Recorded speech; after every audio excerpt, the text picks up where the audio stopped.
So this maid named Priyamvada rushed to the king Siddhartha and announced, "Congratulations, sire. Many congratulations. Queen Trisla has given birth to a male child." Sire, you know, right? Like sir. But they use sire for king only. For other higher people or respected people, they say sir. But for king, sire. So, filled with joy and ecstasy, the king gave away all the ornaments on his body, except the state emblems.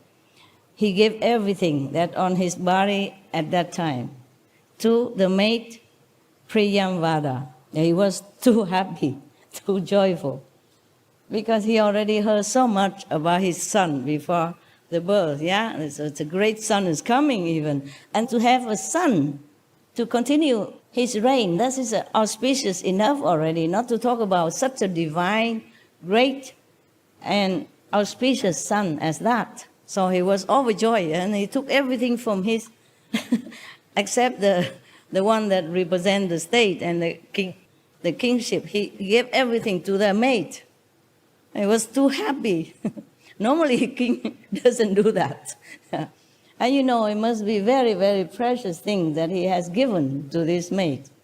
King, they don't wear just, I don't know, it's just this like me. He would wear jewelry, huh?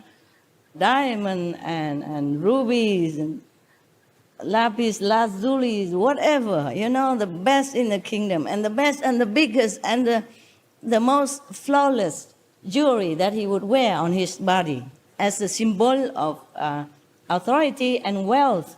Kings in the old time, they wear jewelry, yeah? Sometimes they wear the long pearl also, or long chain, long necklace of jewelry, or something on their head, their body, yeah? And their wrist or their finger. Imagine, he took all that out and gave it to the maid because they're too happy. Wow. Wouldn't you wish you were the maid at that time, huh? Then you don't have to work very hard in Loving Hut anymore. Just go enjoy the life of a luxury. He also released her from slavery. Wow, even, yeah. Thus, a slave woman was free of her lifelong slavery just because she was the bearer of the good news of the birth of the Tirthanka.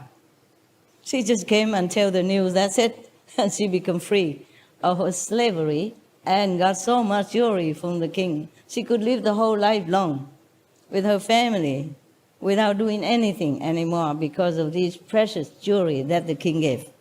Imagine that. The child just born and everybody profit already. The maid already became rich and free, just like that. Why does the king need to free her? You should know, in the old time, people sell themselves or they are sold as slaves for lifelong to pay for debt or just to get some money to live by, you know, for the family. Because the poor people, when they have children, sometimes they cannot raise them because they don't have enough money or some circumstances. And they sold their children as a slave. And that will be a lifelong.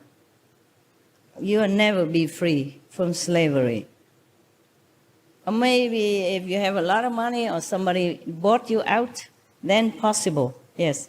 But it's not always possible like that. Yeah, it's very, very special cases.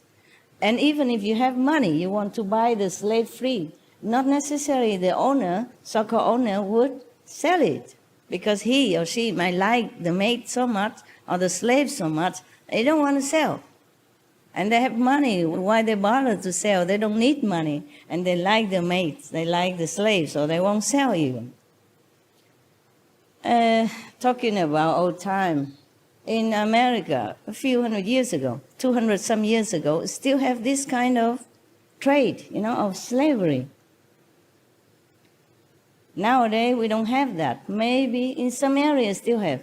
Imagine, 21st century, people still sell and buy Others look exactly like me and you, still sell and buy them, like a pen or something, like an object. This is not correct. Maybe this system don't exist officially anymore, but it still exists in some poor area, rural area, and it's regrettable. And even then, if we abolish this kind of slavery trade forever, we still must consider the animal slavery trade as well. They are also beings. They have feeling, they have emotion, they have intelligence, they have loyalty to each other, and they're so good to each other and to humans also. And we sell, buy them just like we did with humans before. That's also not correct. Our world is not correct in many ways. I don't know how long it takes to change all this, but we will have to change it. And we are doing all we can to change this system because it's not right. There's only one way to do things, it's the right thing. And this thing is not right. No matter what country or what government, if they have some thinking, some little sympathy in the heart, some understanding of what's right, what's wrong, then this slavery of humans and animals should be abolished long time before I was even born. That should be the right thing to do. Now we hope it comes soon.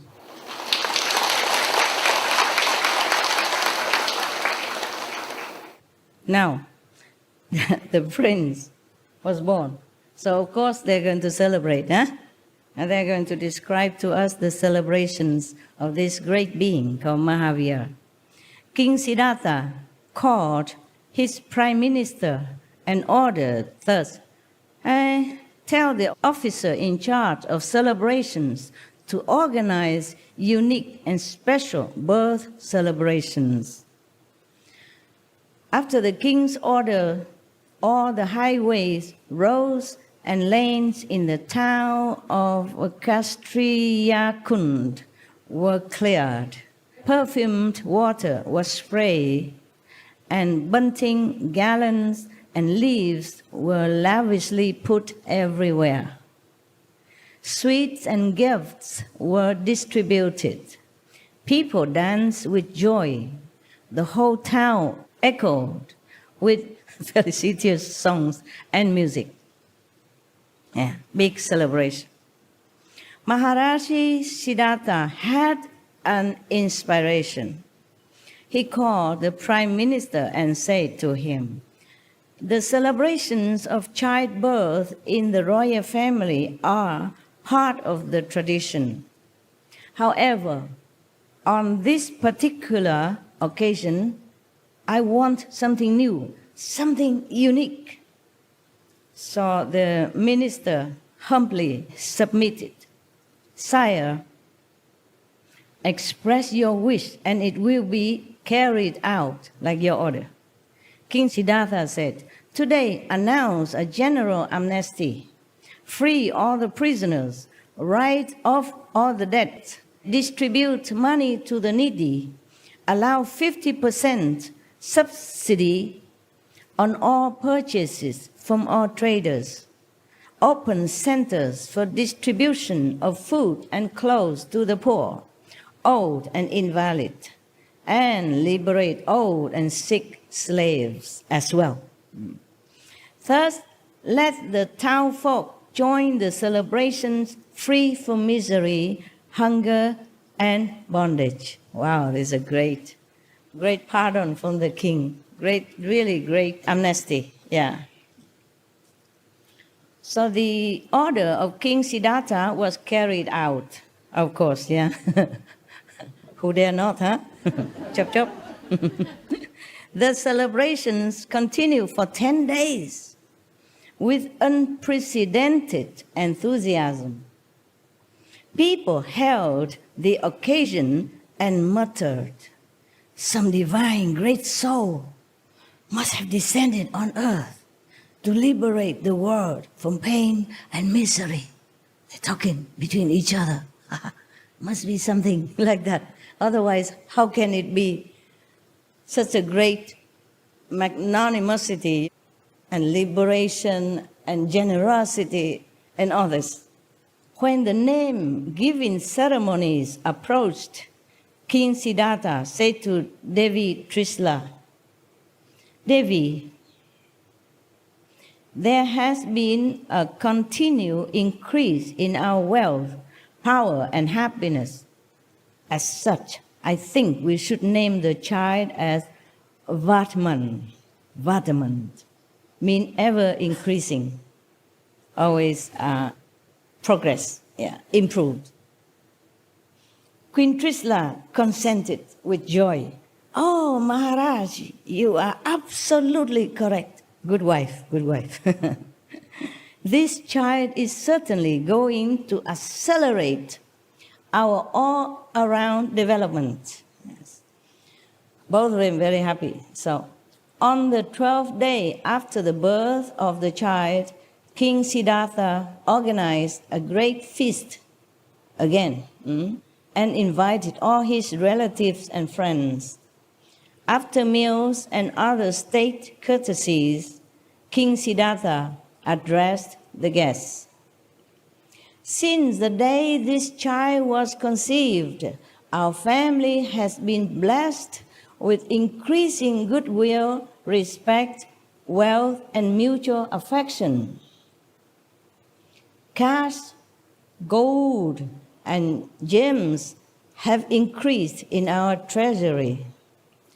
The public has gained health, peace, happiness, and goodwill. Thus, since the moment this soul has descended, there has been a continued enhancement in our glory, wealth, health, and fame. Wow, such a child everyone wants to have, eh? As such, I and Devi Trisla have thought of a befitting name for this child, Vataman. So King Siddhartha's suggestion was unanimously approved, and the child was formally named Vataman.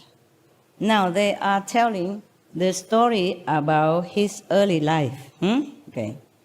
The facts of the early life of Mahavira given in the several biographies, different biographies, whose names we have recounted above are very few.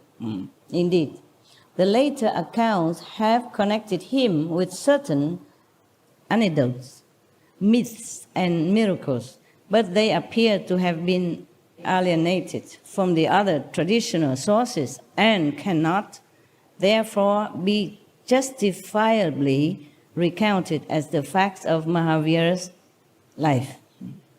They think some of their biography are too exaggeratedly mythical, in content. So they just forget that. Just like not a reliable source, It's more exaggerated. It's just like when people so much respect and revere someone, and they just adding things into their life which has not truly existed. So they think they cut it out. There is, for instance, an anecdote in one of the Digambara books illustrative of Mahavira's supreme valor, which runs thus. One day, Sakrendra, while talking in the assembly of gods, stated, "There is no person braver, more courageous, and stronger than Prince Vadaman."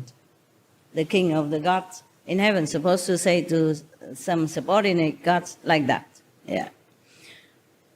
And the people, they think, maybe the author of these books thinking that praising an 8-year-old boy's bravery in the assembly of God was a strange thing.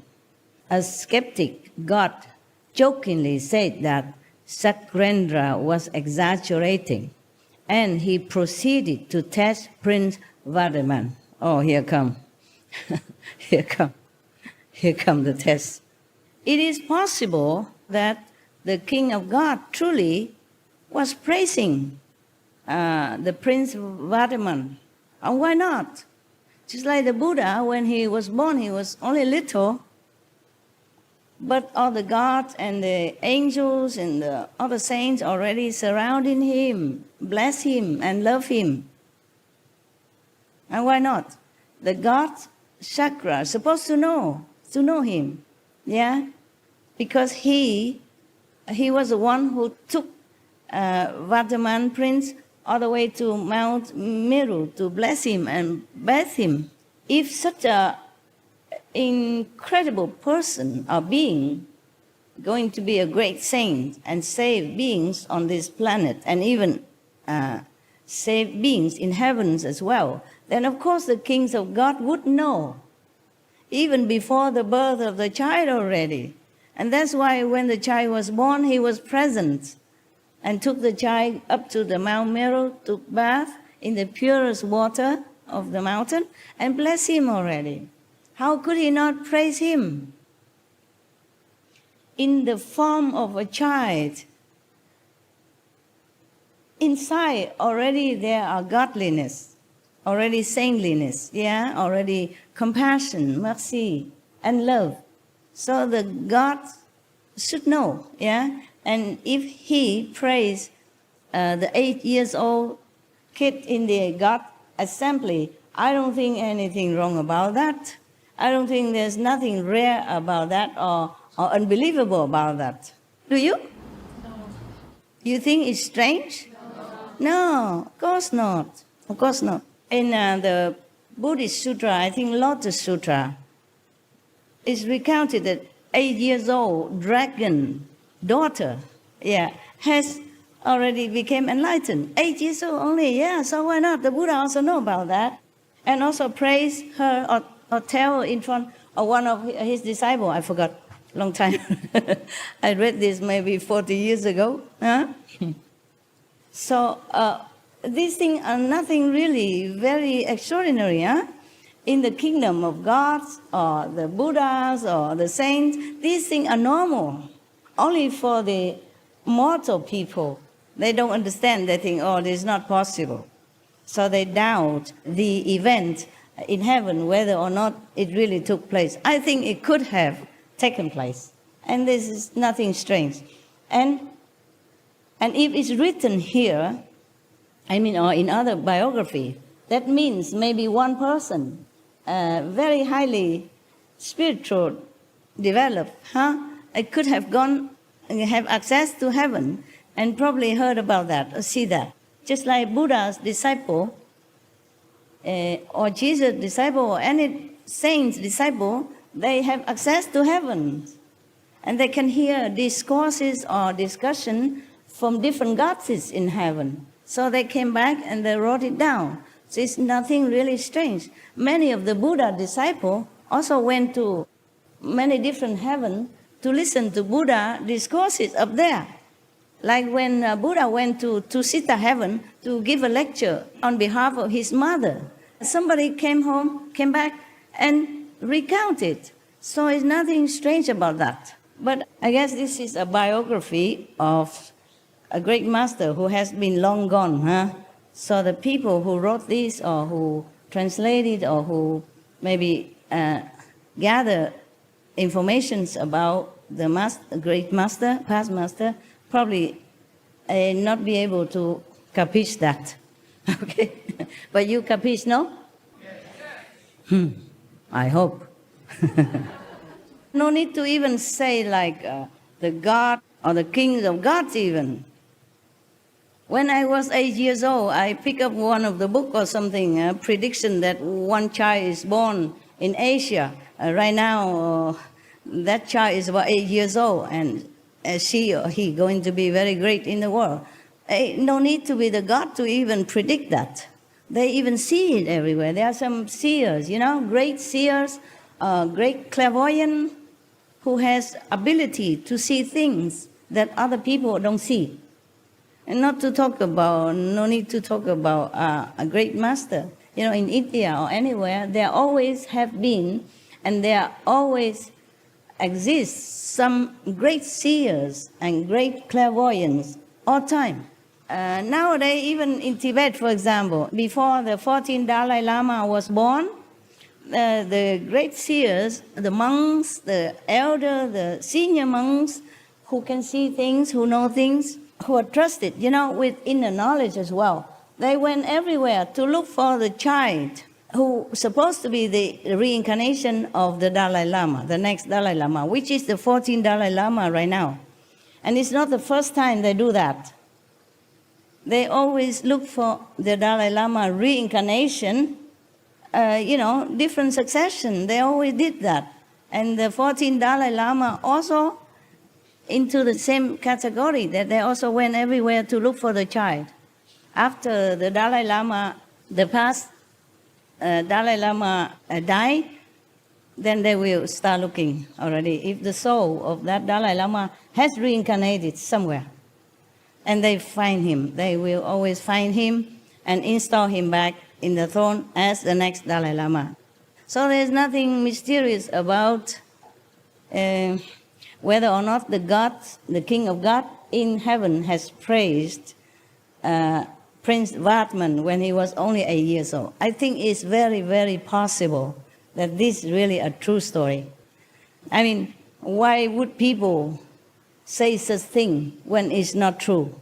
If they understand about spiritual practice and they understand about the precepts, they would not tell lies, especially lying about a master, a great being like Vartman Mahavira.